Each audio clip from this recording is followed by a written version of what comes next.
कल्याण पूर्वेतील खडेगोळवली परिसरात जोरदार पावसामुळे रेश्मा भालेराव यांचं घर कोसळलंय। याची माहिती मिळताच कल्याण शिवसेना शहर प्रमुख महेश गायकवाड यांनी घटनास्थळी धाव घेतली।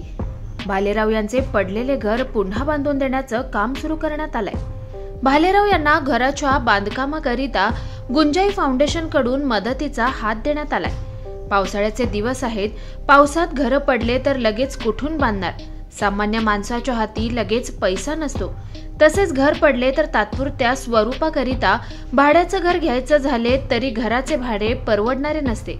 या आर्थिक विवंचनेत असलेल्या भालेराव कुटुंबियांची अडचण लक्षात घेता त्यांचे घर पुन्हा बांधून देण्याचं काम गायकवाड यांनी तातडीने सुरू केल्यानं भालेराव कुटुंबियांना फार मोठा दिलासा मिळालाय।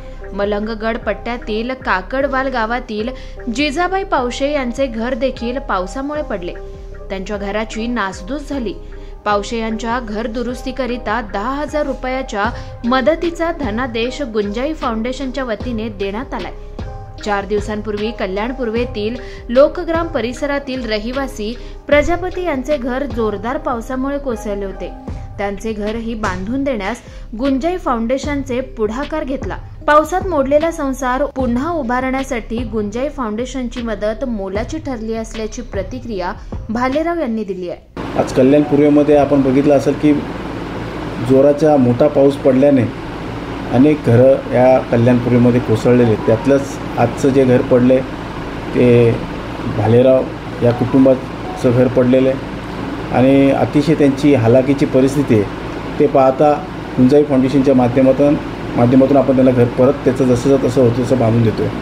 आम्ही रात्री झोपलो होतो। रात्रीची 1:30-2 वाजता भिंत पडली। आता महेश सर येऊन बघून गेलेत, त्यांनी काम सुरू करायला लावलंय। पण एवढंच की आम्ही 3 जण होतो घरात, आमच्या तिघांनाही काय लागलं नाही, पण सामान पूर्ण गेलं माझं। मुलाला काय दुखापत झाली? नाही, मुलाला काय नाही झालं आणि मिस्टरांनाही काय नाही झालं। आम्ही 3 पण सेफ आहे। एवढंच की पूर्ण घर पडलं।